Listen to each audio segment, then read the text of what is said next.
저번 시간에 이어서 오늘은 여기부터 할 차례죠.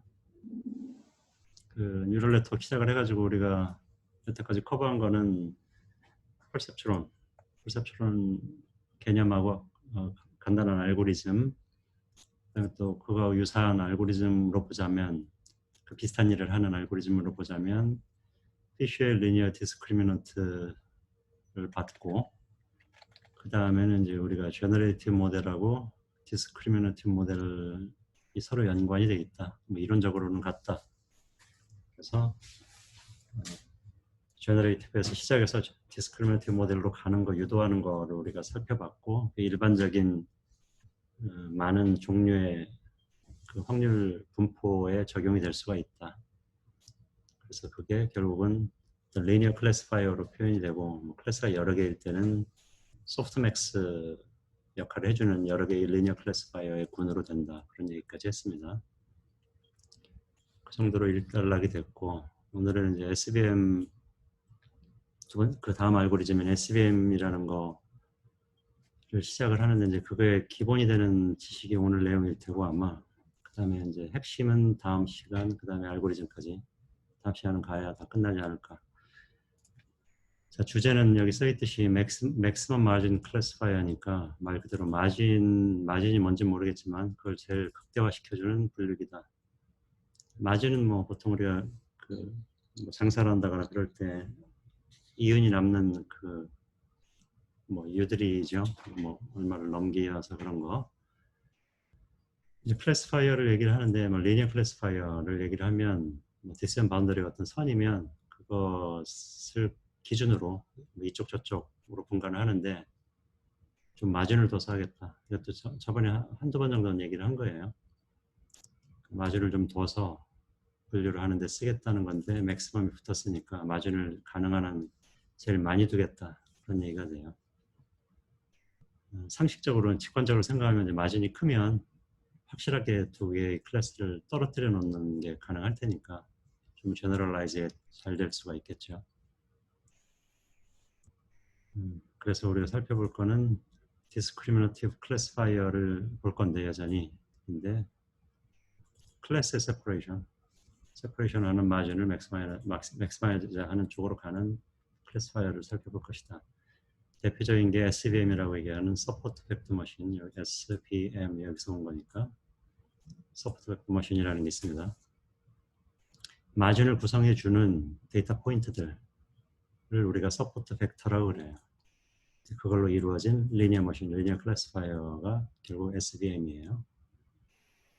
여기서의 개념은 이제 원래 인풋 피처를 인풋 스페이스를 피처 스페이스로 변환을 해서 리니얼리 클래시파이어, 그러니까 리니얼리 세퍼러블하지 않았던 것이 이제는 이제 세퍼러블하게 될 수 있게끔 해주는 그런 일을 하는 과정이 필요해서 우리가 피처 스페이스를 여기 써놓은 거고 그렇지만 우리가 인풋 스페이스를 피처 스페이스로 변환해 주는 거를 아주 영어로 explicit하게 보여주지는 않는다. 그 변환을 우리가 해서 그걸 가지고 적용하는 건 아니고 그거 대신에 어떤 커널 펑션을 써서 한다. 이따 뒤에 나옵니다. 그래서 커널을 써서 하는 리니어 클래시파이어가 결국 커널 머신이에요. 그것의 근거가 되는 이론으로는 좀 어려운 내용의 BC 티어리라는 게 있습니다. 이건 사람 이름이고 B는 뱀릭이고 BC 티어리 아니면 BC 티어리에 연결된 뭐 BC 디멘션이라는 게 있어요. 그 다음에 제너럴라이제이션 바운드 말 그대로 제너럴라이즈 하는데 에러의 바운드죠. 이거는 에러가 어느 정도로 바운드가 되는가 뭐 그런 이론이 연결돼 있어서 SVM이 이 이론의 근거에서 제너럴라이즈 잘 하려면은 마진을 극대화시켜주면 되더라 결국. 그래서 우리가 그걸 하려고 하는 거고 그 이론이 그렇게 연결이 되면 결국은 이제 기계적으로 그 맥시마이제이션 마진을 찾기 위한 어떤 방법 여기서는 구체적으로 쿼드레틱 프로그래밍을 써서 하는데 그걸 써서 찾아줍니다. 그래서 맥시멈 마진 클래시파이어가 우리가 볼 거고 퍼셉트론 다시 한번 들여다보면 이미 여러 번 얘기를 했듯이 여러분들이 아는 내용입니다. 여기서 하는 일은 threshold 펑션이라는 걸 구현을 한다. 그래서 그걸 통해서 linear decision boundary 아니면 linear한 decision surface를 표현을 하고, 그렇기 때문에 영어로 linearly separable 말 그대로 선형적으로 분간할 수 있는 데이터는 classify 할 수가 있다. 그렇지 않으면 어떻게 되느냐, 뭐 잘 모른다 그런 거죠. 오리지널 알고리즘은. 그래서 여러 가지 베리언트가 있었다는 얘기를 저번 시간에 했습니다. 여기서의 방법은, 이제 여기 써 있는 말은 보통 차원을 높여가지고 피처 스페이스로 변화를 해라. 그러니까 오리지널 인프 스페이스에서 보통 사이즈를 늘리는 쪽으로 가서 변형을 한 다음에 그거 가지고 이제는 세퍼러블 할 수 있으니까 뭐 클래시파이를 그때 찾아봐라.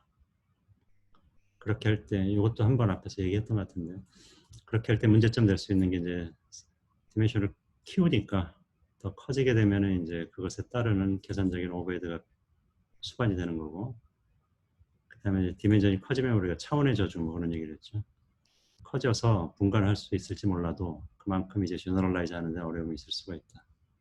그래서 오버피팅이 발생할 수가 있다. 그래서 오버피팅은 우리가 방지를 해야 되는 거니까 계산 문제도 해결하고 오버피팅 문제도 해결하는 방안이 필요하게 되고, SVM에서는 그거를 결국 두 가지 다 해결하는 쪽으로 갑니다.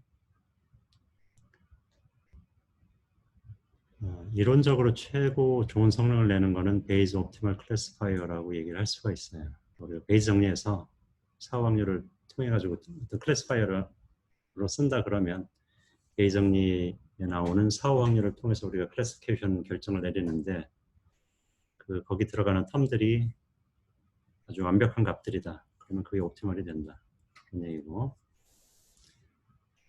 그래서 그것을 위해서는 우리가 가정하고 있는 뭐 분포랄지 그런 제너레이티브 모델이 가정하는 게 맞아야 되고, 그 다음에 확률 텀들을 충분히 구할 수 있게끔 데이터가 충분한 양이 있어야 된다. 거꾸로 그렇지 않으면 어썸션도 틀리고 데이터도 소량이다 그러면 이 제너레이티브 모델은 별로 성능이 떨어질 수가 있다. 그럴 때는 반대로 디스크리미너티브 모델이 더 좋을 수가 있다. 바로 그 얘기입니다. 여기는 아까 얘기했듯이 맥시멈 마진 클래시파이어, 예를 들어 SVM은 오버피팅 문제를 해결하려고 제안이 된 방법이다. 예전에 우리가 살펴봤던 그림 똑같은 겁니다. 여기 인풋 스페이스, 여기 피처 스페이스 그렇게 얘기를 하면 원래 인풋 스페이스 X에서 피처 스페이스 5X로 변환을 해서 어려운 문제를 쉽게 만들려고 한다. 저번에 예제 하나 보기도 했지만 이건 다른 예제죠. 이건 우리가 뭐 컨센트릭 서클, 그래서 원으로 클래스를 나눠주는 그런 인위적인 신테틱 데이터 중에 하나예요. 옛날에 많이 썼던 데이터 중에 하나입니다. 그 예를 보면 클래스가 두 개고 빨간색, 파란색의 두 클래스로 나눠져 있고, 원으로 이제 안팎으로 아니냐 바뀌냐로 클래스를 나누는 그런 문제죠. 당연히 리니어하지 않고, 그렇기 때문에 퍼셉션으로 풀 수 없는데, 이거를 어떤 변환 함수를 통해서 변환을 해주면, 예를 들어 지금 2차에서 3차로 지금 확장을 한 거죠. 그러면 이렇게 하이퍼플레인이 이런 평면으로 나눠지면은, 예를 들어 이런 게 찾아졌다 그러면 빨강 파랑으로 잘 나눠지더라. 예를 들어 변환 함수는 지금 이런 걸로 우리가 생각할 수가 있다. 원래 x축 두 개였던 게 지금 C 1, 2, 3으로 세 축으로 되는 거고, 두 축은 원래 있던 것의 제곱이고 다른 한 축은 두 개의 곱에 루트 2를 곱한 거예요. 당연히 마이너스 쪽에 있던 것들이, 예를 들어 파란색의 마이너스 쪽에 있는 것들이 제곱을 하게 되면 값이 커지게 되죠. 상대적으로 이 가운데 있는 빨간 것들보다는 한쪽으로 쫙 커질 수가 있고, 빨간 거는 상대적으로 좀 작은 쪽에 있을 수가 있으니까 나눠질 수가 있다. 방금 얘기했듯이, 이것도 저번에 나왔던 슬라이드인 것 같은데, 지금 얘기했듯이 계속 반복입니다. 원래 오리지널 인풋 스페이스를 피처 스페이스로 변환한다. 보통은 피처 스페이스의 디멘션이 훨씬 크다. 수반되는 문제, 계산적인 문제, 그 다음에 제너럴라이제이션 문제가 있다. 펄셉츄럴 알고리즘 우리가 앞에서 봤던 거 그냥 그대로예요. 좀 이상하게 써 있는 것 같아도 자세히 뜯어보면 원래 오리지널 알고리즘하고 같다는 걸 알 수가 있습니다. 그런 의미에서 프라이멀 폼이고, 알고리즘 도는 것은 뭐 0으로 시작해서 웨이트 벡터를 0으로 주고 시작해서 에러가 없을 때까지 반복하면서 수행하는 거죠. 그렇죠? 데이터 사이즈가 L일 때 이건 L입니다. 데이터가 L개가 있으면 이 반복하면서 에러가 없으면 스탑하고 있으면 계속 반복이고 없으면 빠져나와서 그때의 값을 리턴하면 된다. 그래서 지금 Y 여기서의 가정은 X하고 Y가 인풋 샘플이고 여기 인풋이고 나와야 되는 게 아웃풋이고 그 다음에 K번째의 웨이트 업데이트 결과가 WK가 되겠죠. 여기서 있듯이 K는 이제 오류가 있어가지고 웨이트를 바꾼 횟수가 돼요. 그래서 지금 이거는 우리가 얘기하는 닷 프로덕트, 이거 닷 프로덕트의 노테이션이고 이거는 꺽쇠로 표현한 건 닷 프로덕트고 거기다 바이어스까지 더해가지고 하면 이게 네트 인풋 닷 프로덕트가 되죠.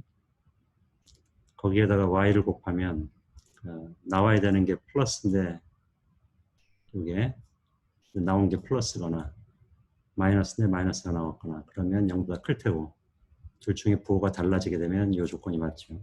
그 얘기는 오류가 발생했던 얘기죠. 그 오류가 발생하면 우리가 할 일은 이거였죠. 간단하게 어떤 러닝 레이트에다가 지금 x에다가 y에 따라서 더하거나 빼거나 해준다. 바이어스도 마찬가지고 에러가 있으면 에러 횟수를 주는 세중거에 불과하다. 이렇게 K로 나타내는 것은 다음 슬라이드에서 웨이트 팩터를 이렇게 유도하려고 하는 거예요.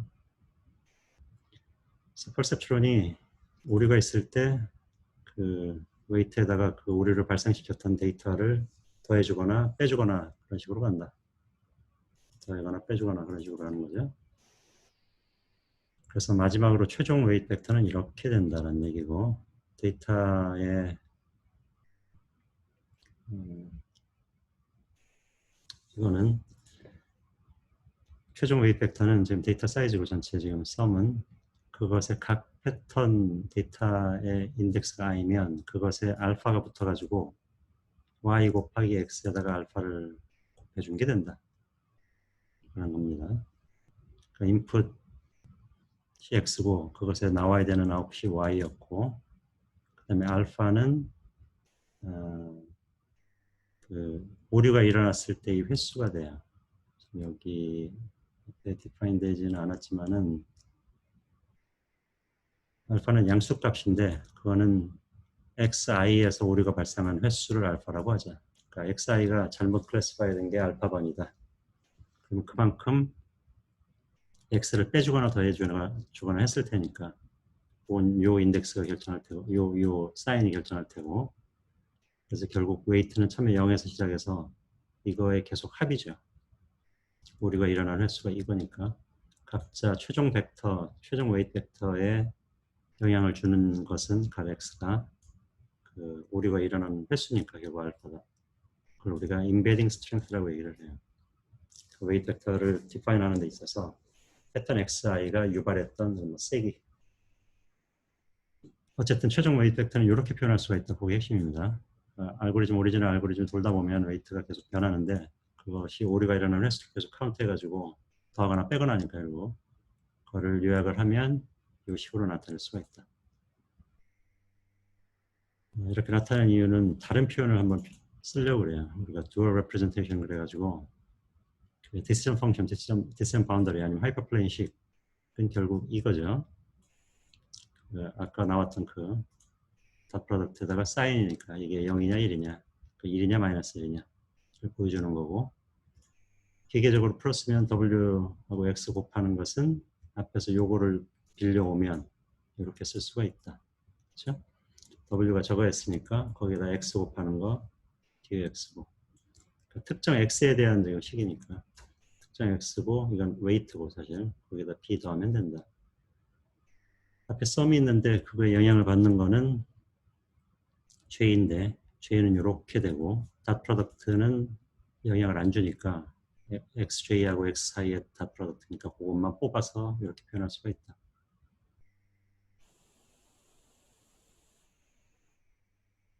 그래서 업데이트 룰은 결국 요게 지금 결국 그 하이퍼플레인식 요 위에서 디파인한 식이니까 y에다 이거 곱해서 0보다 작다. 그 얘기는 사인이니까 나와야 되는 게 플러스인데 여기도 플러스다 그러면 제대로 된 거고, 마이너스면 아까 얘기했듯이 제대로 된 거고, 서로 어긋날 때 오류니까 0보다 작을 때 오류가 일어난다.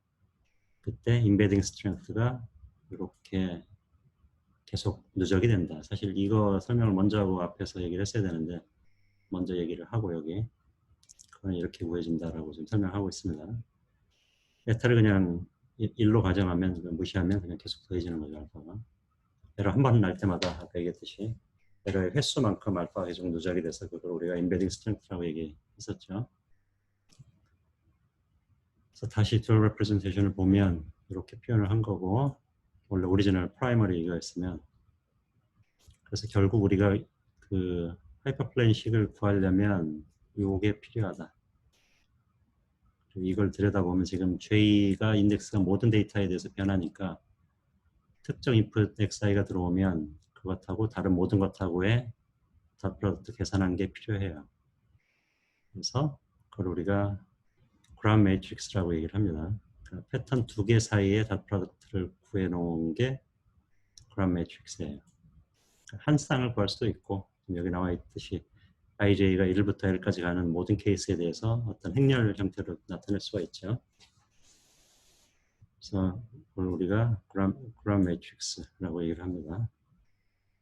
아니면 이게 커널, 이런 걸 우리가 커널같이 이렇게 생긴 걸 커널이라고 하는데, 지금 요 얘기에서 리니어 클래시피케이션 퍼셉트를 써서 할 때 이걸 우리가 SVM에서 커널이라고 얘기를 하는데, 그래서 커널 매트릭스라고 얘기도 하기도 해요. 그래서 그람 매트릭스의 데피니션은 이렇게 된다. 어쨌든 두 패턴 사이에 닷 프로덕트 값을 가지고 있는 매트릭스.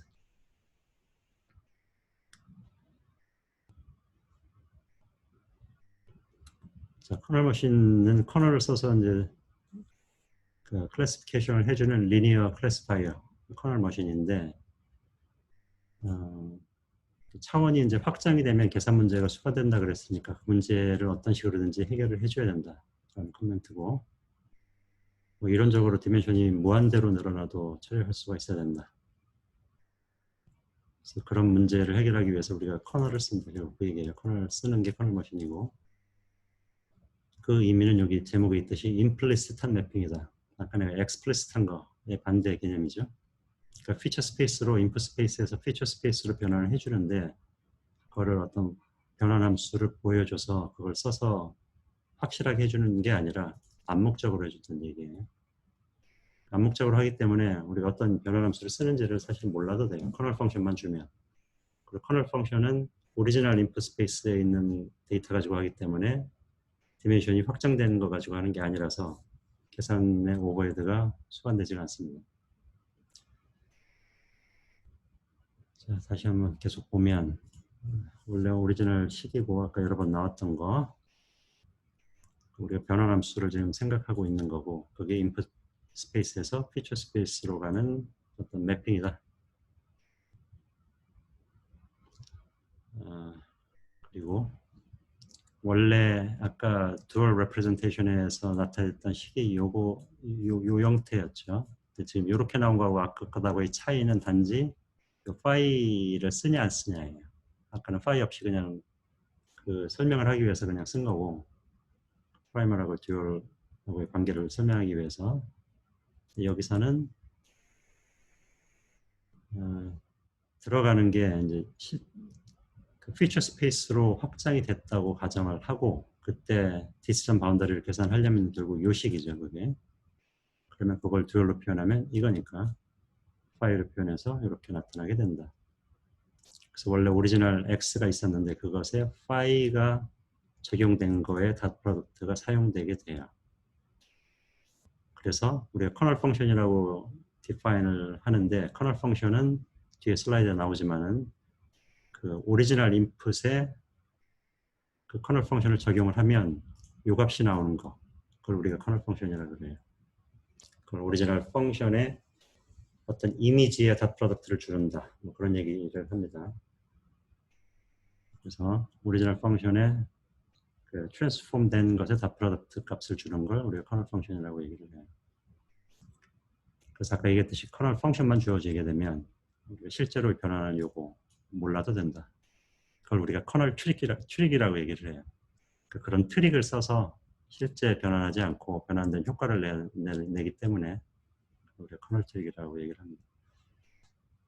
방금 전에 얘기했듯이 커널 펑션은 그 두 개 아규먼트의 이미지에다 프로덕트를 준다. 그래서 원래 오리지널 인풋이 x였는데 그것에 변환한 거를 우리가 이미지라고, 여기서 얘기하는 이미지라고 해석을 하면 그것에다 프로덕트 값을 주는 것, 우리가 커널 펑션이라고 합니다. 우리가 필요한 식은 그것을 사용한 식이기 때문에 확장을 해서 해야 되니까, 원래 오리지널 스페이스가 너무 비좁아서 세퍼러블 하지 않으면 그걸 확장된 거 가지고 일을 해야 되기 때문에 우리가 필요한 건 이 부분이고, 그걸 해주는 게 결국 커널 펑션인데 거기 들어가는 건 파이가 들어가는 게 아니라 오리지널 x들이 들어간다. 그게 커널 트릭이다. 그래서 계산의 오버헤드는 수반되지 않는다. 이걸 파일을 써서 하면은 확장되는 계산의 오버헤드가 있겠지만은 원래 x를 쓰니까. 그것에 대한 설명입니다. 여기는 피처 스페이스의 디멘셔널리티 할 필요도 없고, 그 다음에 변환 함수조차도 몰라도 된다.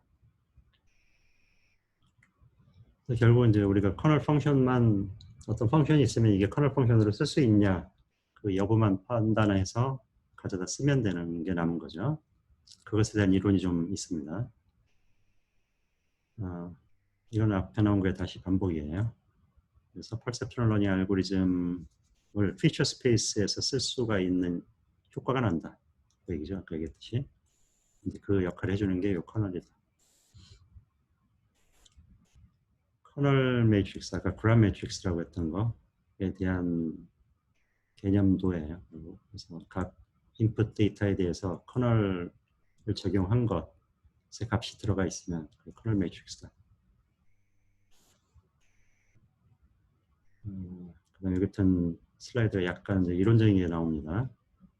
자, 커널 매트릭스 다시 보면 커널 매트릭스는 결국 그람 매트릭스인데 거기 들어가 있는 엘리먼트들이 그 피처 스페이스에 있는 데이터들이다. 커널 매트릭스. 이렇게 생긴 커널 매트릭스인데 그 커널 매트릭스의 특성은 뭐 스퀘어다. 뭐 당연하죠. 앞에 이 1, 2랑 2, 1은 뒤집어도 같으니까.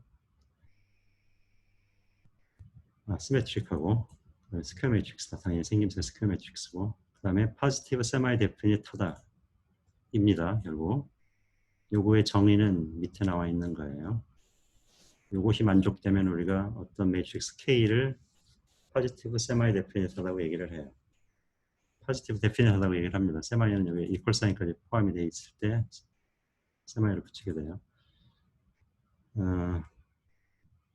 아무튼 이런 성질이 있다. 그리고 어떤 시메트릭 하면서 포지티브 세마이 데피니트한 매트릭스는 커널 매트릭스다. 이건 받아들이는 사실로 하겠습니다. 그래서 모든 이런 성질을 가진 매트릭스는 커널 매트릭스가 된다. 커널 매트릭스가 된다는 얘기는 우리가 이렇게 표현할 수가 있다. 그 얘기죠.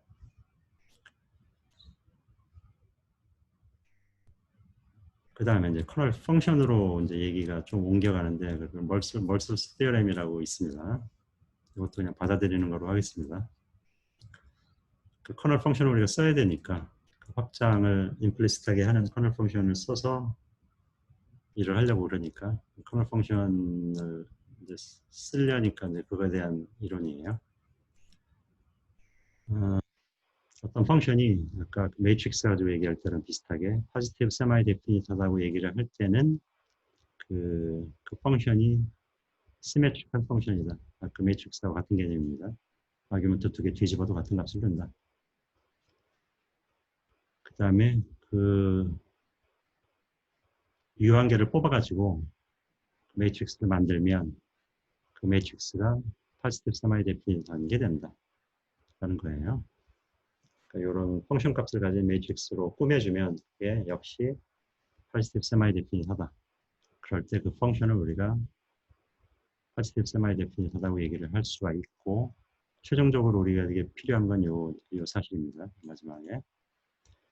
어떤 펑션이 positive semi-definite하고 symmetric하면 그거 커널 된다. 커널 펑션이다. 장황하게 여기서 지금 결과만 보여줬지만 장황하게 얘기한 것은 결국 우리가 필요한 커널 펑션인데 우리에게 필요한 것은 커널 펑션이 되려면 조건이 positive semi-definite하고 symmetric한 어떤 펑션이라도 우리가 커널로 쓸 수가 있다. 우리가 쓰려고 하는 게 지금 이걸 만족시켜줘야 되는데 그게 만족이 된다. 어떤 걸 골라도. 좀 강력하죠. 그게 멀스스 테어렘입니다. 그냥 받아들이도록 하겠습니다. 이거는 멀스스 테어렘은 참이다. 커널의 이해. 흔히 제일 많이 쓰는 커널로 이걸 폴리노미얼, 이걸 가우시안이라고 얘기를 해요. 생김새가 가우시안이죠. 이건 폴리노미얼이라서 어떤 이것의 D승 이렇게 올라가는데 여러분들 SVM을 쓰게 되면 SVM의 주요 파라미터 중에 하나는 이제 커널 펑션이에요. 커널을 내가 뭐를 쓰겠느냐. 사실 그게 중요하고 그게 많은 사람들이 리서치했던 주제이기도 해요. 근데 흔히들 많이 쓰는 게 그것들이다. 데이터가 특정한 형태를 띈다 그러면 이제 우리가 생각을 해서 그것에 적합한 커널을 디파인해서 쓰거나 아니면 조합을 해서 쓰거나 그럴 수가 있겠는데 보편적인 데이터에 대해서는 보통 많이 쓰는 게 폴리노미얼이나 가우시안이다. 얘가 하나 나와 있습니다. 폴리노미얼 커널의 얘가. 그래서 D가 2인 경우 지금 나와 있죠. 그래서 X하고 Z의 제곱이다. 그러면 만약에 2차원이다. X1, X2, Z1, Z2로 표현이 되는 X3가 있으면 기계적으로 집어넣으면 그거의 닷 프로덕트니까 이것이 되고 그거의 제곱 취해주는 거죠. 그럼 우리가 이렇게 쉽게 풀 수가 있고 그걸 잘 적절히 정렬을 하면서 닷 프로덕트로 묶으면 이렇게 묶일 수가 있고 그렇게 되면 이제 우리가 이렇게 얘기를 할 수가 있죠. 첫 번째 것은 phi of x고 두 번째 것은 phi of z다. 이게 아까 우리가 앞에서 봤던 그 예죠. 원래 2차원 원을 3차원으로 확장을 해서 분간할 수 있게끔 고쳤던 그 변환이지. 그래서 explicit하게 변환함수를 찾아낼 수가 있죠. 요 심플한 케이스는 이렇게.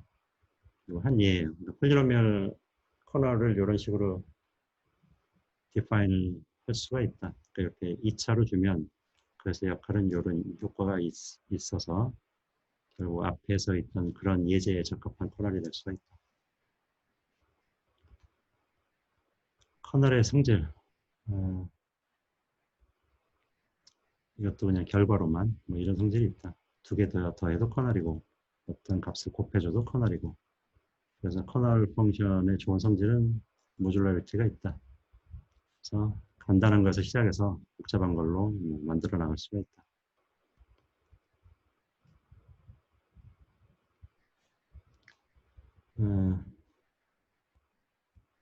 데이터가 어디서 왔는가를 고려해서 우리가 커널 만들어 쓸 수가 있다. 지금 그런 얘기예요. 보통 이제 파이나이트한 벡터 형태로 보통 많이 나타내는데 그렇게 하든지 아니면 불리한 형태로 나타내든지 아니면 알파벳 스트링 같은 경우 알파벳이겠죠. 그런 거로 나타내든지 데이터가 다큐멘트다 아니면 그래프 형태다 그러면 그런 거에 맞게끔 커널을 디파인하든지 다 가능하다.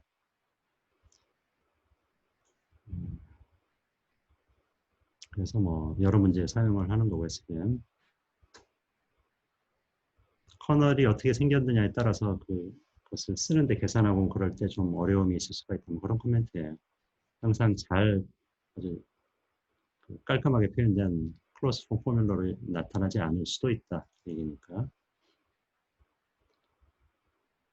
예를 들어 그래프 같은 경우는 디퓨전 커널이라는 걸 만들어서 쓰기도 한다. 그런 얘기예요. 간단한 것부터 시작을 해서 우리가 다루는 데이터에 따라서 커널을 만들어 쓰는 게 필요하다. 아까 얘기했던 코멘트입니다. 예제가 하나 나와 있습니다. 여기. 예를 들어 우리가 다루는 데이터가 스트링이다. 캐릭터의 시퀀스다. 예를 들어 바이오인포메틱스 같은 경우로 생각할 수가 있죠. DNA 시퀀스를 보던 아니면 프로틴 시퀀스를 보던 스트링으로 볼 수가 있으니까 그거 가지고 내가 어떤 일을 하겠다 그러면 그거에 맞는 커널을 생각할 수가 있고 여기서 얘기하는 P 스펙트럼이라는 게 하나의 예가 될 수가 있다라는 그냥 예에 불과해요. 이런 게 있다. 그런 겁니다. P 스펙트럼은 길이 앞에 있는 P개만큼 연속으로 연속으로 이루어진 substring의 발생 빈도다. 뭐 그 얘기예요. 발생 빈도의 벡터다. 예를 들어서 지금 STA, statistics가 있고 computation이 있다 그러고 P를 3을 주면 예를 들어 S가 statistics인데 여기서 우리가 생각할 수 있는 3자리 연속된 거는 뭐 STA, TAT, ATI, 뭐 TIS 그런 식으로 3개짜리가 쭉 있죠. 그렇게 나올 수 있는 모든 가지수를 이렇게 쭉 마련해서 벡터형태로 넣어놓으면 되고 마찬가지로 밑에서도 마찬가지로 이렇게 해놓으면 되고 그래놓고 2개의 유사도를 보려면 그 커널을 쓰면 된다. 그래서 커먼 서브스트링을 구해보니까 이렇게 나오더라라는 얘기예요. 그거밖에 없겠죠 당연히. TAT 예를 들어 TAT 지금 여기 있고 여기도 있고 ATI도 마찬가지로 있고 그래서 그것이 각각 몇 번 나타났는가가 이 S하고 T의 유사도를 어느 정도 보여줄 수가 있죠. 커널은 유사도죠 결국 다 프로덕트니까.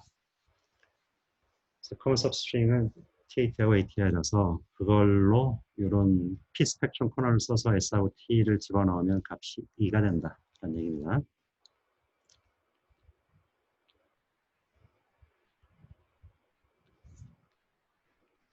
그렇죠? 여기 한 번씩밖에 안 나오니까 TAT 각각 한 번씩이죠. 그게 두 위치에서 있으니까 ATI도 있고 ATI도 있고 그게 ATI, 그게 ATI 그래서 2개 다 프로덕트 보여주면 각각 요거에 해당하는 것만 1, 1 돼서 2가 나오게 되죠. 그래서 스태티스틱스와 컴퓨테이션은 대충 이 정도 비슷하다라는 걸 보여주는 커널이에요. 집합에 대한 커널 이런 식으로 표현할 수가 있다. 집합 2개가 A하고 A 프라임 있으면 E의 교집합의 승으로 올릴 수가 있다.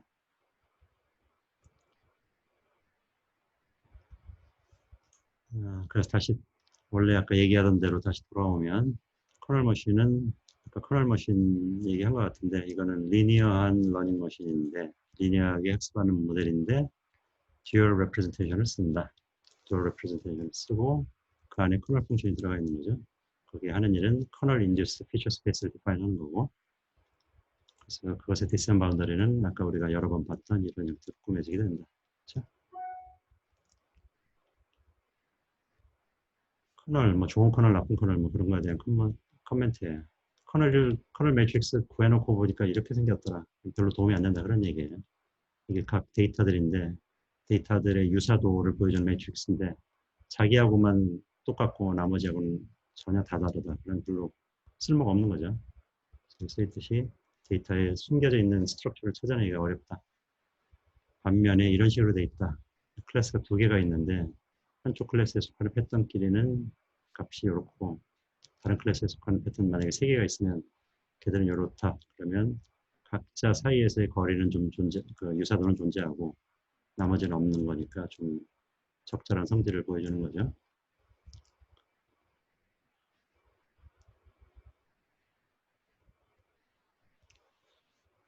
피처에 너무 이상한 게 많이 껴있으면 당연히 값은 안 좋을 수가 있고 그러면 다이어건을 박을 소지가 있다. 그런 코멘트입니다. 실제 SVM 같은 거 쓸 때 커널 그럼 아까 얘기했는데 커널 펑션 정해야 되는 어떻게 하느냐 우리가 좀 그 도메인에 대한 프라이어 날리지가 있으면 그걸 활용해서 선택을 하든지 아니면 만들든지 그런 식으로 하는 게 적절하다 그런 얘기예요.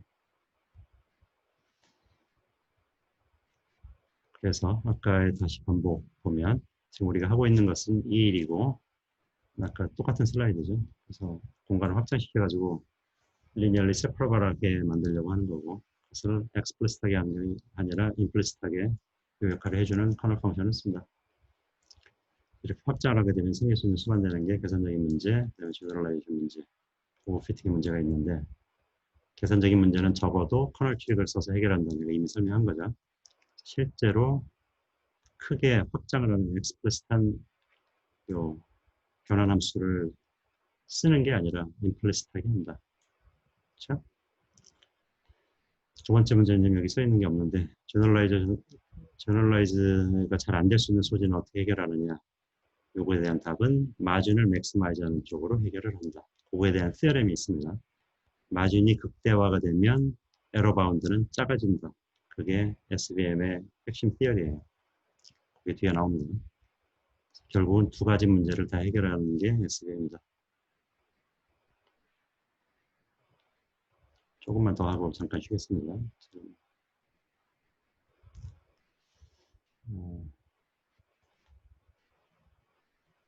그래서 커널 트릭을 다른 알고리즘에 적용할 수 있다. 그런 코멘트예요. 예를 들어 nearest neighbor. 오리지널 알고리즘에다가 nearest neighbor를 구할 때 각각 거리를 구하게 되죠. 근데 커널 트릭을 써서 거리를 구하는 거를 생각해 볼 수가 있다. 그런 거예요. 그러니까 오리지널 피처가 아니라 그게 익스텐드 됐다고 치고 그것의 거리로 보는 거죠.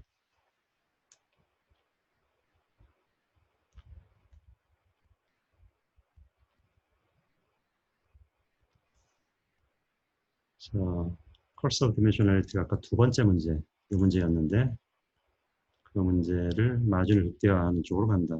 그런 얘기를 했습니다. 그래서 그거가 이제 해결해야 되는 문제인데 제대로 어떻게 해결할지 제대로 뭐 principled approach니까 어떤 원리에 입각해서 방법을 제시하는 게 필요하다. 그겁니다. 그 솔루션 하이퍼플레인은 굉장히 많을 텐데 그 중에서 최적의 하이퍼플레인을 찾기 위한 어떤 그 제대로 된 방법이 고안되어야 된다. 여기까지만 요거 하나만 더 얘기하고 잠깐 쉬죠.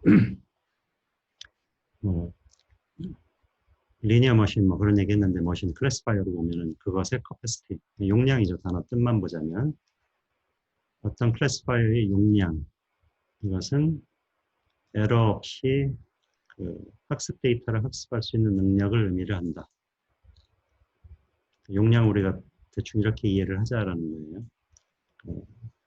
클래스파이어의 커패시티를 우리가 학습 데이터를 오류 안 내고 학습할 수 있는 능력으로 보자. 이게 나중에 비스 디멘션하고 연관이 돼 있다. 그런 얘기인데 비스 디멘션은 좀 이따 볼 거고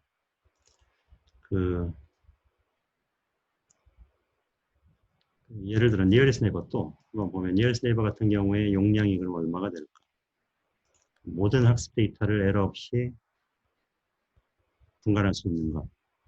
자기 자신을 다 기억하고 있으면 원 니어리스 네이버 하게 되면 다 적어도 학습 데이터는 에러 없이 분류를 하죠.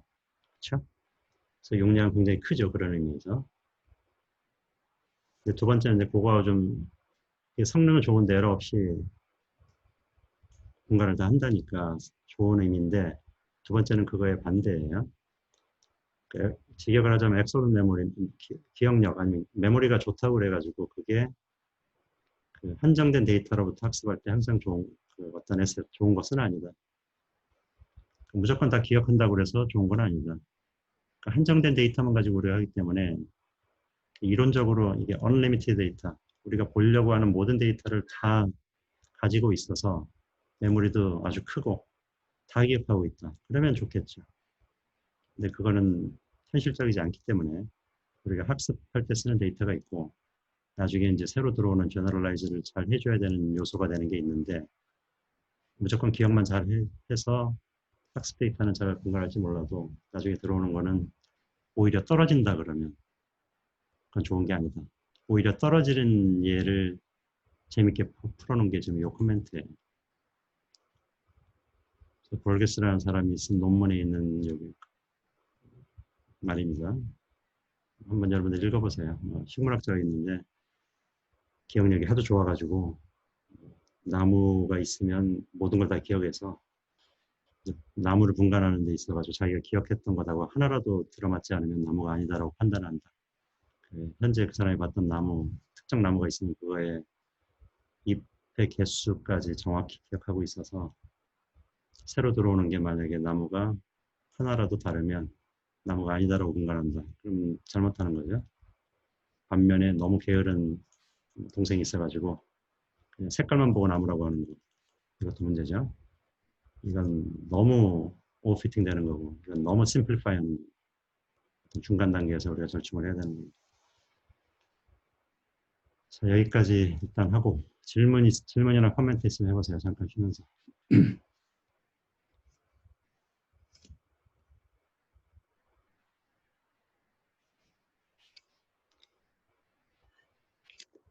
내가 지금 얘기한 거 다 이해했나요? 앞에 내용? 질문이나 네, 코멘트. 교수님, 네, 110페이지에 그 스트링 커널 설명해 주실 때 음, 커널의 개수가 그 커먼 서브스트링의 개수 제가 생각하면 될까요? 커먼 서브스트링의 페이지. 개수이면서 횟수에 디펜던트 하죠. 뭐 그 예제 자체가 굉장히 중요한 건 아닙니다. 근데 그냥 그 예제를 따라가면 몇 페이지더라고요. 110페이지. 어, 그냥 기계적으로 보면 커널에다 집어넣으면 계산해서 이렇게 나온다는 얘기예요. 근데 그거가 지금 설명이 지금 말로만 돼 있는데 여기 보면은 이게 그 가능한 한 연속적인 서브스트링의 출현 횟수니까 아까 3이라 그랬고 가능한 건 아까 내가 앞에는 설명해 줬죠. STA가 있고 T8가 있고 이런 식으로 윈도우 넘어가면서 다 나올 수 있는 가지수로 벡터를 꾸며주면 되고 앞에 나왔던 게 뒤에 또 나온다 그러면 이제 거기 더해지면 될 테고 그래서 그, 그 빈도수가 벡터로 표현되는 거죠 결국은 여기 나온 애들만 뭐 다 1로 되고 여기 밑에서도 나온 애들만 1로 될 거예요. 근데 전체 닷 프로덕트를 구할 때는 어쨌든 맞춰줘야 되니까 두 개의 합으로 벡터를 표현을 하고 없는 것은 뭐 0으로 채워놓고 뭐 그런 식으로 해야 되겠죠. 그렇죠? 그래서 하다 보면 닷 프로덕트를 구해보면 이 예제에서는 겹치는 게 이거하고 이거가 한 번씩 나온 것밖에 없으니까 2가 나온다는 거죠. 엄밀히 지금 여기서 얘기하는 건 이제 횟수로 되니까 닷 프로덕트의 결과가 횟수의 합이 될 거예요. 동시에 나오는 횟수의 곱의 썸. 그러니까 그 두 개가 얼마나 유사한가를 보는 거는 그걸로 보겠다는 거죠. 네, 알겠습니다. 어, 특정한 한 예제에 불과하니까 그렇게 아주 너무 신경 쓸 필요는 없습니다. 또 다른 교수님 질문 있습니다. 네. 그 100페이지랑 101페이지에 그 사이를 어떤 인풋 스페이스에서 피처 스페이스로 가는 함수라고 정의해놨는데 이것도 좀 잘 이해가 안 가서 그 아래 커널에서 나오는 내용도 그렇고 좀 설명 다시 해주실 수 있으십니까? 이거는 지금 우리가 하고자 하는 일이 이게 지금 제목을 보면 커널 인듀스드 피처 스페이스니까 말 그대로 커널로 인해서 이제 만들어진 피처 공간이죠. 그 오리지널 인풋 스페이스가 있고 용어로 보자면 인풋 스페이스가 있고 피처 스페이스가 있어서 인풋을 피처로 explicit하게 옮기든지 아니면 커널 트릭을 써서 implicit하게 하든지인데 어, 옮겨주는 변환함수가 파이 이게 그 사이야? 파이인가? 파이 아닌가? 아무튼 이거고 그리고 커널 인듀스트는 이제 커널에 의해서 임플리스트하게 나온 건데 효과는 똑같은 거죠. 우리가 변화를 했다고 치고. 근데 그 공간 가지고 지금 얘기하는 거니까 여기서 나온 노테이션은 다 요 파이가 붙은 거 갖고 얘기하는 거예요. 그것만 분간하면 돼요. 지금 여기서 얘기하는 건 피처 스페이스 가지고 얘기하는 거고 그렇기 때문에 파이가 다 오리지널 인풋 스페이스는 X고 그래서 변환해 준 게 요 파이였으니까 요게 피처 스페이스가 되죠. 요 부분이. 그래서 그게 요 안에도 들어가고 요 위에도 들어가는 거예요. 그것만 유념하면 돼요. 앞에서는 사실 그게 빠진 부분이 있어요. 요거 있었죠. 이제 요건 프라이머리에서 듀얼 레프레젠테이션으로 가는 걸 설명하려고 원래 이렇게 표현됐던 게 이렇게 할 수 있다라는 거죠. 여기 뭐가 됐든 요 닷 프로덕트를 이렇게 표현할 수가 있다. 왜냐하면 W가 결국 이거였으니까. 그리고 그 안에 들어가 있는 인풋 형태가 XJ가 있었고 XI는 여기 있었던 거고 그 두 개 다 프로덕트로 묶을 수가 있다. 그때는 그냥 여기 있는 X가 어떤 형태를 띠든 요 X 그대로 가는 거고 커널 인듀스트는 이제 인듀스 된 거니까 파이가 있어야 되는 개념이죠. 여기 X가 있다 치더라도 그것이 이제 인듀스 돼서 파이가 붙어 있는 거고 그래서 그것에 닷 프로덕트가 들어가는 거죠. 그 차이입니다. 지금 질문이 그거였었나? 답이 됐나? 아니면 딴 건가? 아니면 잘 모르겠어. 그 파이라고 하는 거는 그러면은 그 어떤 모델에서 어떤 걸 러닝 시키고 싶으냐에 따라서 항상 뭐 바뀔 수 있는 그런 함수인데 임의로 그냥 가정하는 건가요? 파이는 우리가 아까 내가 여러 번 얘기했듯이 SVM을 쓴다 그러면 이 파이 자체를 고민할 필요는 없다. 그 아까 슬라이드에 있었죠. 임플리스트하게 해준다.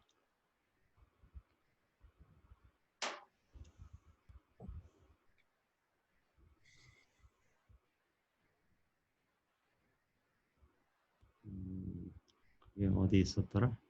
그, 그 함수 존재 자체도 알 필요 없다. 그런 내용의 슬라이드 하나 있었죠.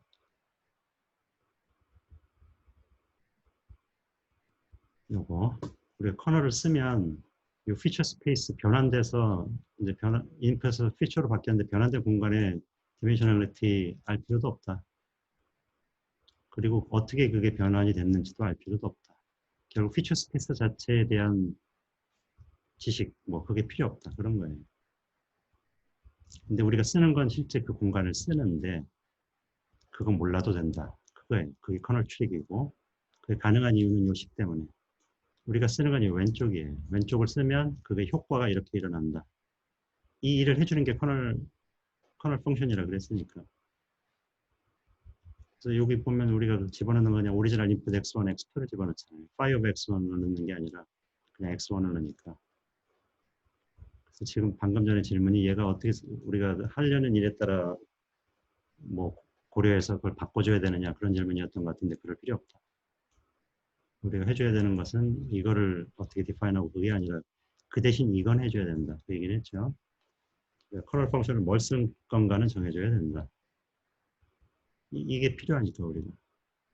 그리고 커널 펑션의 캔디데이트는 여러 개가 존재한다. 많은 사람들이 이미 써서 결과를 냈던 그 논문들의 결과가 많이 나와 있고 대부분 많이 쓰는 게 이런 두 가지였고 그다음에 여러 도메인에서 쓰다 보니까 다양한 게 있더라. 그런 얘기를 내가 질문을 한 거죠. 답이 됐는지 모르겠네요. 감사합니다. 오케이. 또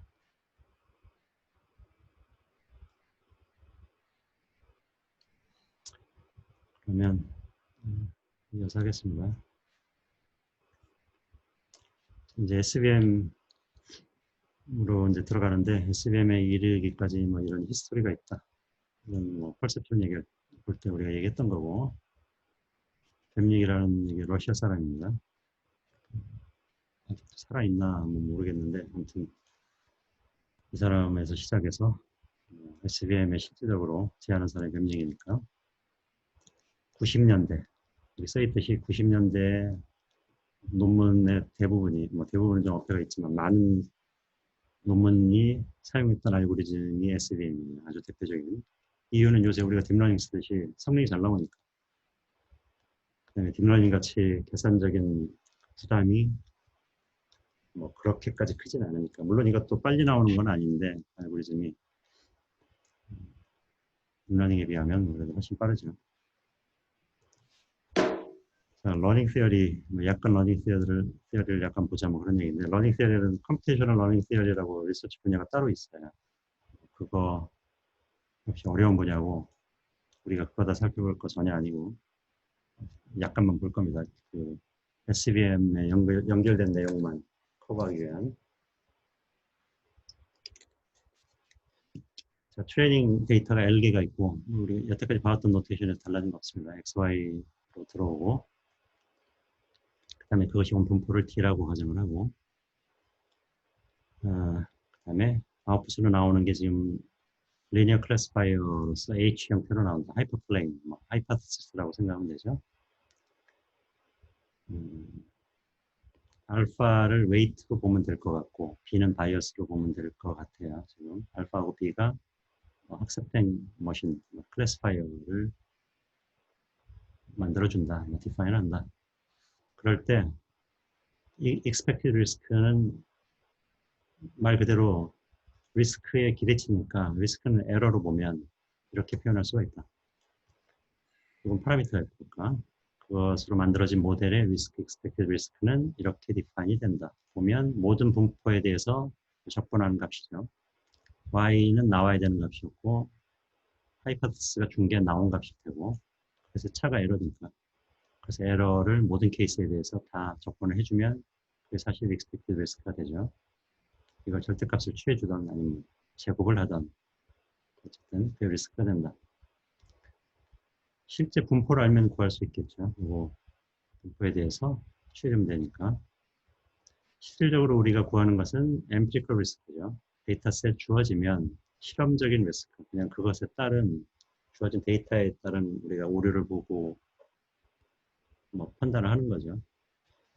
그래서 데이터셋이 주어진 게 아까 L개였으면 그거만큼 돌면서 결국 뒷부분은 마찬가지였고 아까 앞이랑 각 에러 카운팅을 하는 거죠. 그게 empirical risk다. 그럴 때 이런 theorem이 있다. 그 expected risk는 이거에 의해서 바운드가 된다. empirical risk고 이거. 그다음에 두 번째 텀이 이거예요. 두 번째 텀이 이렇게 복잡하게 생겼는데 여기 들어가 있는 숫자들이 D가 있어서 그걸 우리가 base dimension이라고 한다. L은 데이터 사이즈였고 델타는 어떤 컨피던스 레벨이에요. 여기 0에서 1 사이로서 우리가 확률로 1 빼기 델타만큼 이렇다고 얘기할 수 있다. 그래서 핵심 텀은 요 D예요. 그걸 우리가 base dimension이라고 합니다. 그리고 아까 앞에서 얘기했던 커패시티에 해당한다. 그런 얘기예요. 오류 없이 뭐 판단할 수 있는 뭐 사이즈. 커패시티 잠깐 얘기했었죠.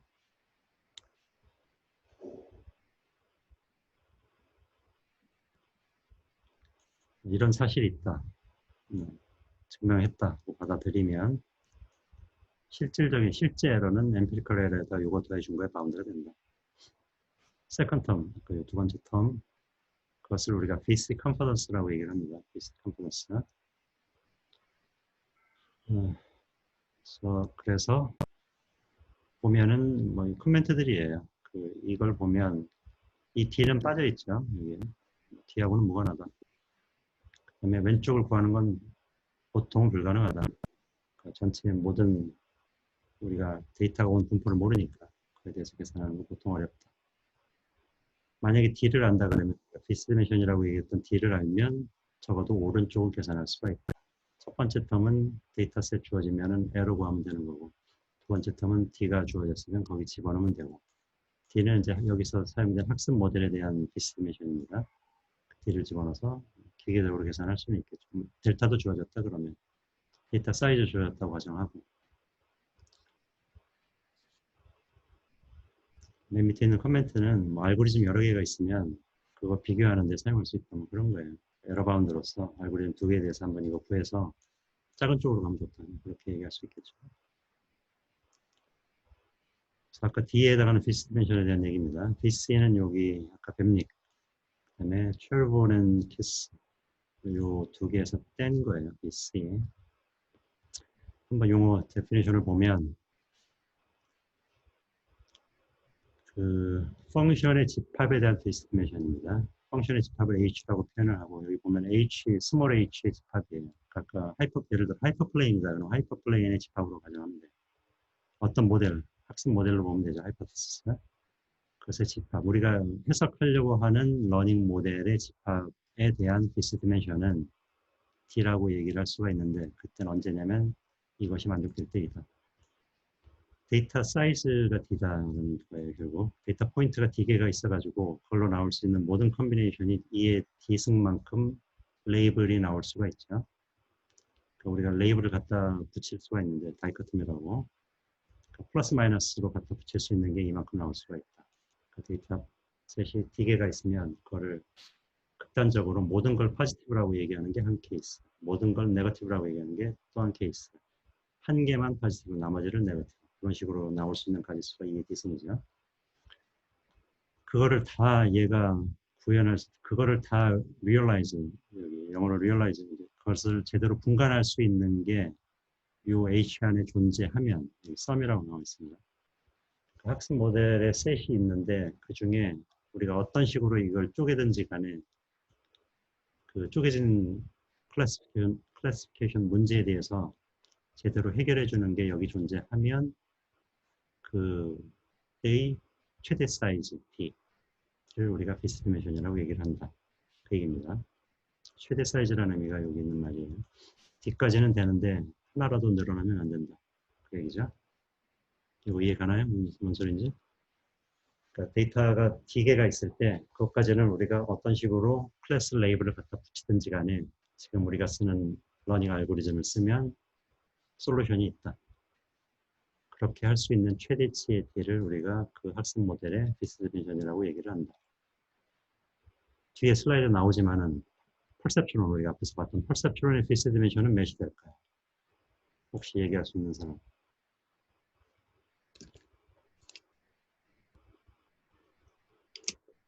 퍼셉트론 우리가 앞에서 얘기할 때 처음에 시작한 게 불리언 펑션 가지고 얘기를 하면서 대다수는 되지만 안 되는 게 있다. 그때 안 됐던 게 뭐죠?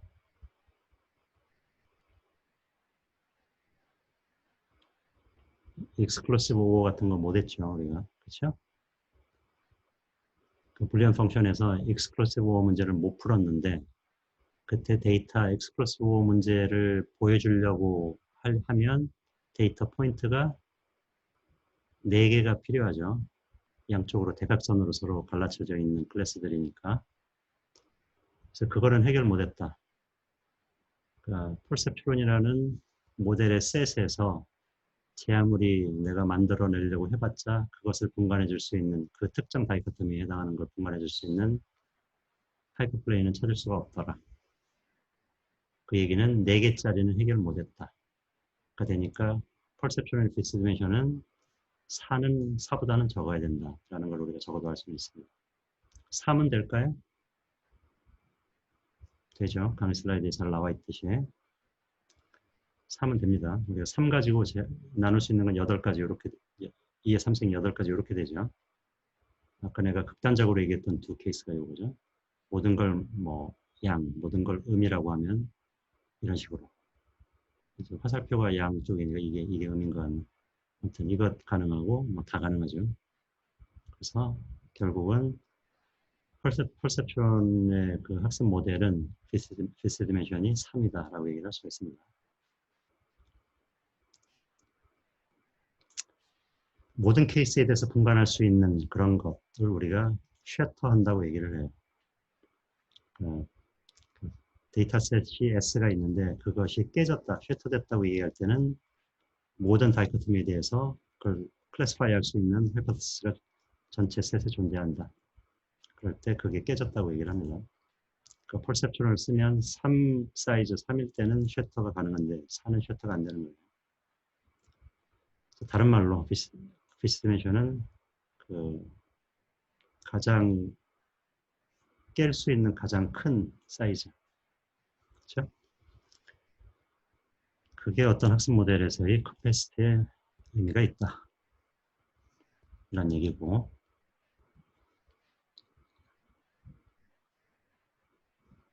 무한정으로도 가능하다.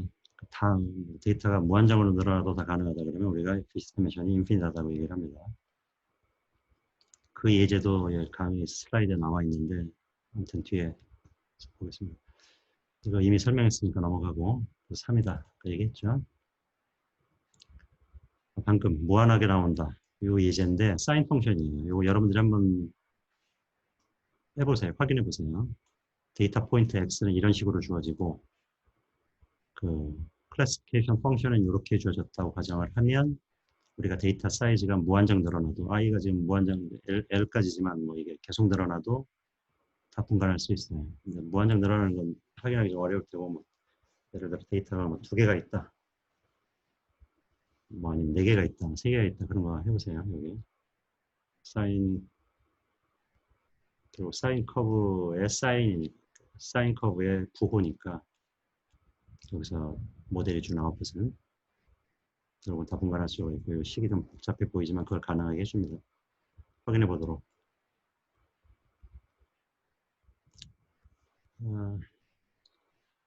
아까 설명한 거고 뭐 무한정도 가능하다. 아까 이거 다 얘기한 겁니다. 다시 돌아오면 그래서 원래 아까 이 식이 있었는데 피스 컨퍼던스, 두 번째로 피스 컨퍼던스라고 그런다고 얘기를 했죠. 그건 L분의 D에 디펜던트하다. 당연히 지금 D는 여기 있고 L은 여기 있기 때문에 L분의 D로 러프하게 얘기할 수가 있다. 아니면 L이 여기도 있죠. L분의 D 이거 갖고 얘기할 수 있다. 메이저는 D죠. 요즘 로고 취했으니까. 그렇죠? 로고 취한 거보다 여기 그냥 L이 있으니까 L분의 D에 디펜던트하다. 가급적 D를 작은 걸 잡아주는 게 좋겠죠. 이 바운드가 작아지니까. L분의 D라 그랬으니까 분자에 해당하는 걸 그 작은 걸 잡아주는 게 좋다.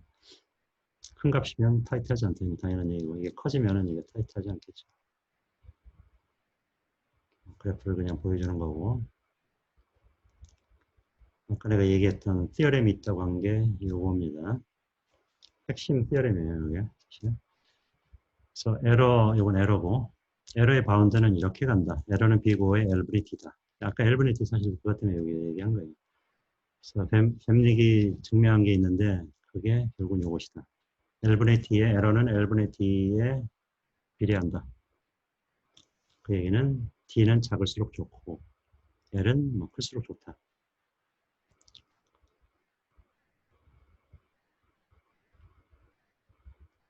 요걸 보고 얘기할 수 있는 거 요게 있죠. 피처 스페이스의 디멘셔널리티하고는 뭐가 나다.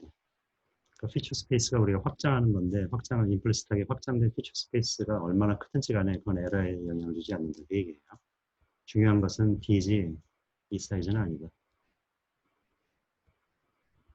그 다음에 structural risk minimization이라 그래가지고 그 솔루션을 찾아가는 과정이 SRM이라는 게 있고 이건 얼핏 보면 직관적으로 맞는 얘기인 걸 알 수가 있습니다. 그러니까 실제 리스크가 가장 작은 것을 가진 러닝머신을 찾는 게 우리가 원하는 거겠죠. 그렇죠? 리스크 바운드가 에러의 소지가 가급적이면 작은 거, 어퍼 바운드가 작다는 얘기니까 나올 수 있는 에러가 작은 뭐 러닝머신 아니면 알고리즘을 찾아서 쓰는 게 우리가 원하는 일이 될 텐데 그거 어떻게 찾느냐는 거예요. 이런 식으로 찾아라는 거예요. 캔디데이시 H1, H2, H3 이런 식으로 그 솔루션 스페이스가 있으면 그 각각의 디멘션, 비스 디멘션이 그 커지는 순서대로 있으면 우리가 작은 것부터 한번 고려해봐라 라는 겁니다.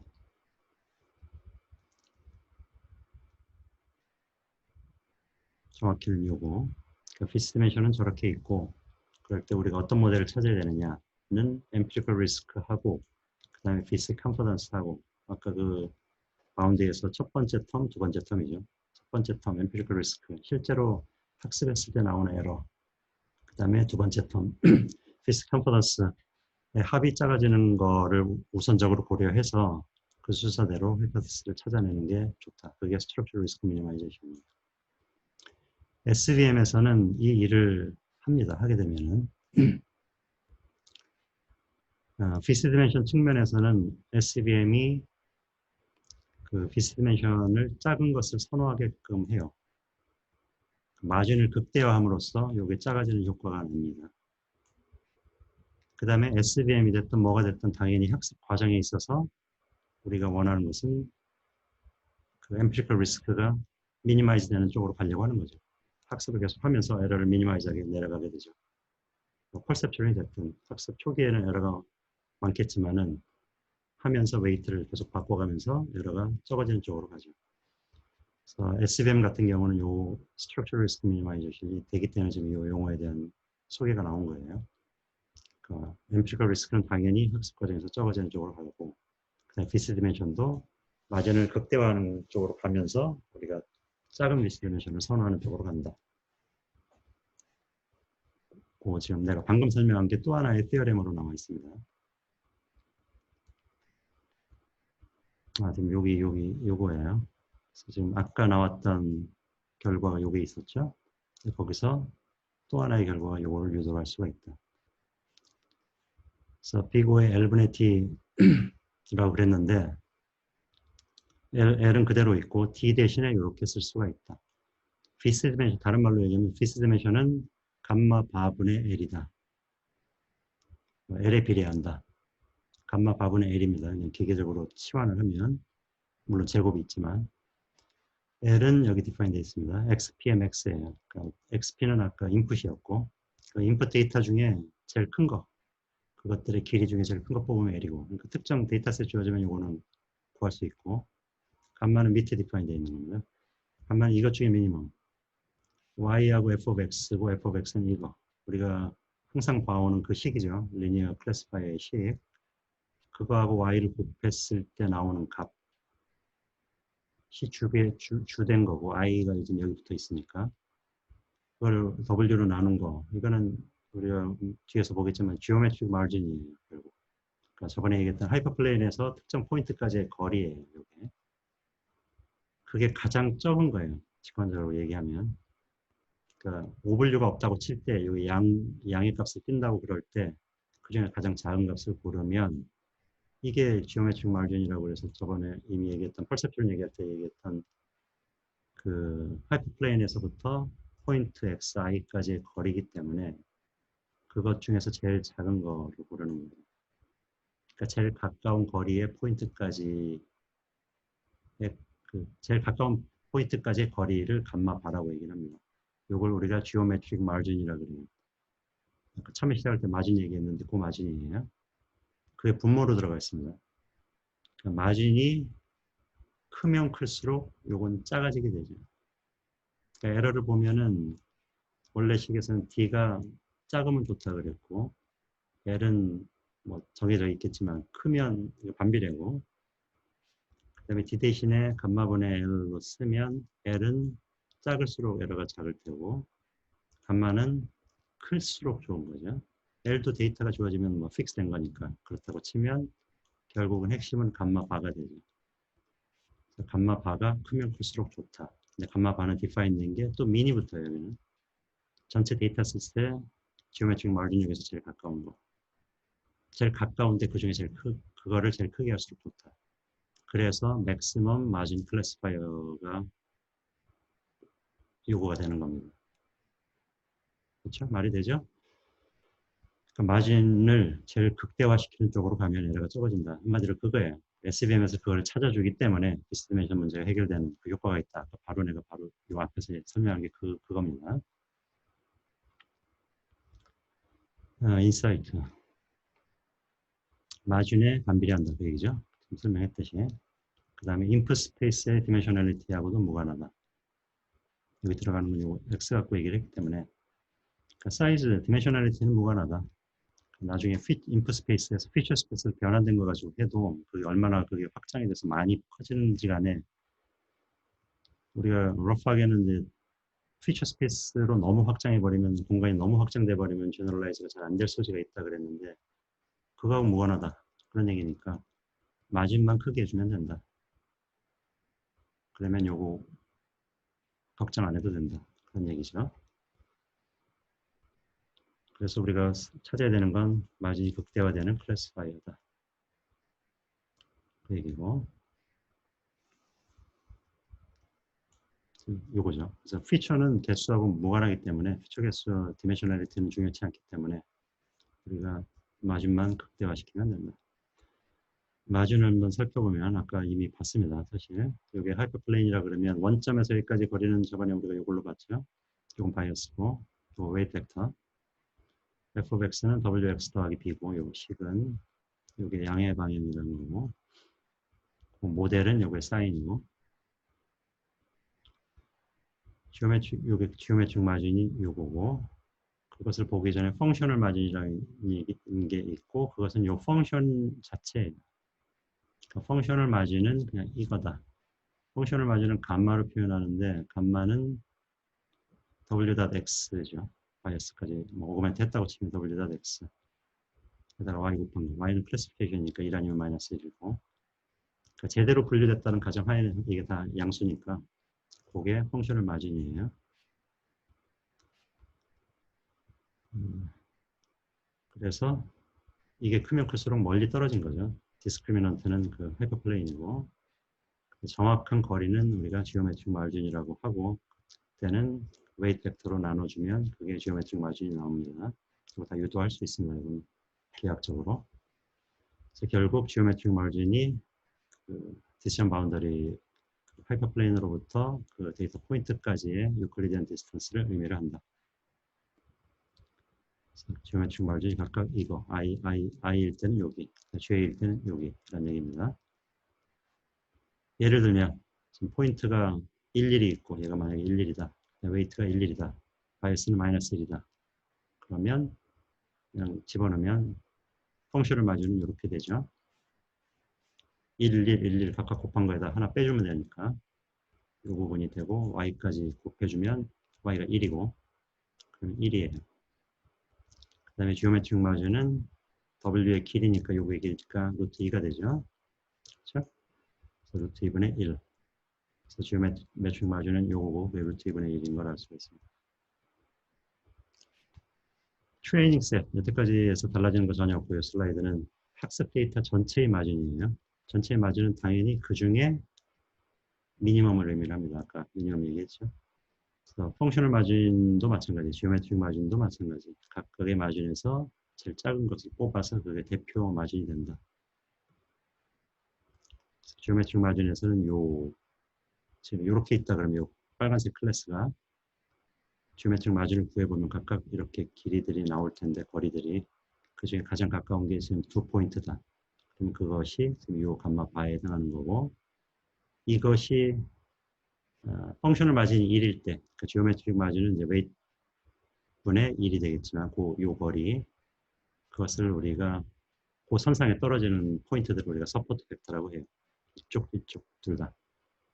그래서 펑셔널 마진이 1일 때 거기에 해당하는 지오메트릭 마진을 가진 데이터 포인트들이 서포트 벡터 머신이고 서포트 벡터들이고 그걸로 이루어진 하이퍼플레인을 찾아내는 게 서포트 벡터 머신이에요. 그렇기 때문에 결국 SVM은 서포트 벡터만 있으면 돼요. 그 데이터셋이 이렇게 들어왔을 때 얘들은 다 영향을 미치지 않아요. 그리고 이 디시전 바운더리를 결정되어 주는 것은 이것들이에요. 그래서 그게 또 하나의 장점이 될 수가 있습니다. 뭐 예를 들어 인크리멘털 러닝이다. 그 데이터 하나가 새로 들어왔다. 그런 애들이 뭐 이런 데 들어온다. 그러면 클래시파이어는 변동이 없어요. 뭐 이런 데 들어온다. 그러면 좀 복잡해지죠. 마진이 얘보다 안으로 떨어지면 적어도 이만큼 떨어뜨려진다는 게 만족된다는 가정하에는 예를 들어 여기 떨어진다. 그러면 서포트 벡터만 하나 더 추가된 거예요. 그 다음에 맥시멈 마진 말 그대로 세퍼레이팅 하이퍼플레인은 그 데이터를 세퍼레이팅 해주는 하이퍼플레인인데 맥시멈으로 마진을 가진 거. 그 데이터셋이 예를 들어 지금 이런 식으로 두 클래스가 있으면 그것을 분간해주는 퍼셉션 알고리즘 돌리면 이 빨간색 실선이 됐던 아니면 이 점선들이 됐던 뭐 아무거나 찾을 거예요. 근데 여기서 맥시멈 마진 세퍼레이팅 하이퍼플레인은 지금 마진이 가장 커지는 건 이 빨간 거죠. 이런 걸 찾아주는 거고 SVM이 하는 이런 거를 찾아주는 거예요. 당연히 직관적으로 생각해도 이렇게 찾아놓으면 분간을 확실히 해주기 때문에 제너럴라이즈를 좀 더 잘할 소지가 있겠죠. 반면에 콘셉츄얼이 뭐 예를 들어 이런 걸 찾았다. 겨우 분간한 거니까 데이터 포인트가 나중에 뭐 이런 데 떨어지게 되면 오글려가 나오게 되죠. 그렇죠?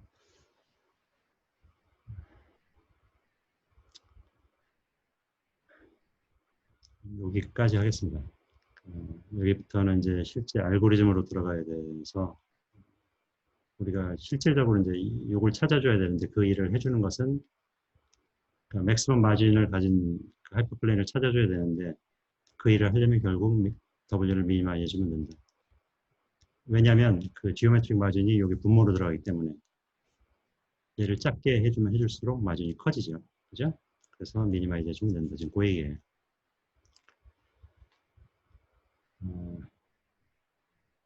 그래서 아까 내가 얘기했던 펑셔널 마진이 1일 때를 특별히 가정하는 게 SVM에서 이거 1일 때 가정해서 거기 떨어지는 걸 서포트 벡터라고 한다.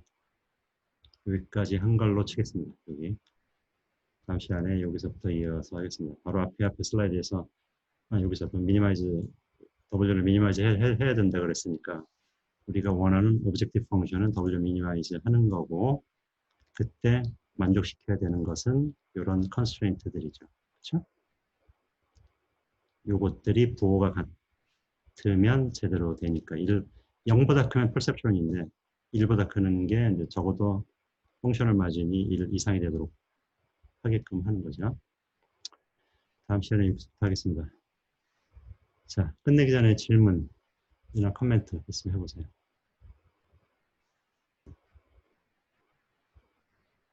네, 교수님 그 112페이지에 112페이지. 음. 네, 사인